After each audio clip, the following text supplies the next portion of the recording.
Renuka cement factory భూ నిర్వాసితులు తుడుందెబ్బ ఆధ్వర్యంలో చేపట్టిన ఆందోళన ఉద్రిక్తతకు దారితీసింది.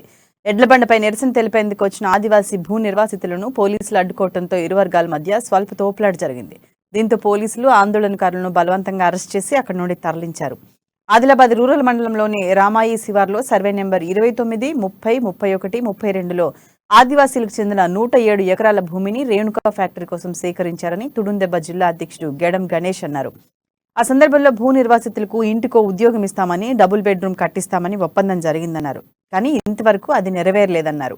అన్యాయంగా అరెస్ట్ చేసిన ఆదివాసీ నాయకులను తక్షణమే బేషరతుగా విడుదల చేయాలని డిమాండ్ చేశారు. లేని పక్షంలో పోరాటం ఉధృతం చేస్తామని హెచ్చరించారు.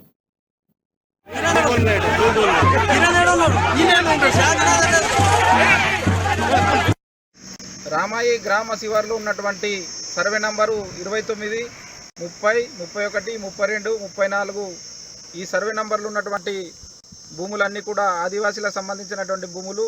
ఇందులో 107 ఎకరాల భూముల్ని రేణుకా సిమెంట్ ఫ్యాక్టరీ యాజమాన్యము కొనుగోలు చేసి వారితో ఒప్పందం చేసుకొని వాళ్లకు ఆ భూములు కోల్పోయినటువంటి వాళ్ళందరికీ కూడా ప్రభుత్వ ఉద్యోగము, అదేవిధంగా డబుల్ బెడ్రూమ్ ఇల్లు కట్టిస్తామని చెప్పేసి ఒప్పందం చేసుకొని చేయడం జరిగింది. కానీ వాళ్లకు డబ్బులు ఇచ్చేసి ఏదైతే ఒప్పందం ప్రకారము చేసినటువంటి ఒప్పందం ఉందో డబుల్ బెడ్రూమ్